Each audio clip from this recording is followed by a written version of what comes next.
Healthy laddu எப்படி செய்யுதுன்னு பார்க்கலாமா? ஒரு பேனில் 3 கப் அளவுக்கு அவல் எடுத்துட்டு கை பொறுக்கிற சூடு வர வரைக்கும் நல்லா வறுத்து எடுத்துக்கோங்க. இது ஒரு தட்டுக்கு மாற்றிக்கலாம். இப்போ அதே கப்பில் ஒரு 1.5 கப் அளவுக்கு நிலக்கடலை சேர்த்துருக்கேன். இது வறுக்காத நிலக்கடலை அப்படின்றனால நல்லா வறுத்துட்டு ஒரு தட்டுக்கு மாற்றிக்கிறேன். கூடவே ஒரு 1/2 கப் அளவுக்கு பொரிக்கடலை, ஒரு கைப்பிடி அளவுக்கு வெள்ளை எள் சேர்த்துட்டு அதையும் நல்லா வறுத்துட்டு அவல் வச்சுருந்தோம் இல்லையா, அதிலே சேர்த்துக்கிறேன். இப்போ அவங்க இனிப்புக்கு தகுந்த மாதிரி வெல்லம், அதாவது ஒரு 1/2 கப்லேருந்து 3/4 கப்பால் எடுத்துகிட்டு கொஞ்சமாக தண்ணி சேர்த்து இதை நல்லா கரைகிற மாதிரி அடுப்பில் வச்சுக்கலாம். அதுக்கடையிலே நம்ம வறுத்து வச்சிருந்த பொருள் எல்லாத்தையும் அரைச்சி எடுக்க போகிறோம். அவல், பொட்டுக்கடலை, எள்ளு எல்லாமே அரைச்சதுக்கு அப்புறமா நிலக்கடலையில் தோலை எடுத்துட்டு அதையும் நல்லா பவுடர் அரைச்சி எடுத்துக்க வேண்டியதான். ரெண்டையும் ஒன்றா மிக்ஸ் பண்ணி வச்சுக்கோங்க.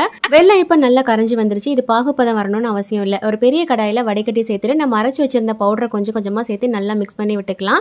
கூடவே ஒரு டேபிள் ஸ்பூன் அளவுக்கு நெய் சேர்த்துட்டு நல்லா கலந்து விட்டுக்கோங்க. ரொம்ப டைம் எடுக்காது, சீக்கிரமாகவே நல்லா திரண்டு வந்துடும். இப்போ இதை ஆறுனதுக்கப்புறம் லட்டு மாதிரி பிடிச்சி எடுத்துட்டோம் அப்படின்னா ரொம்ப டேஸ்டியான ஹெல்த்தியான லட்டு ரெடி.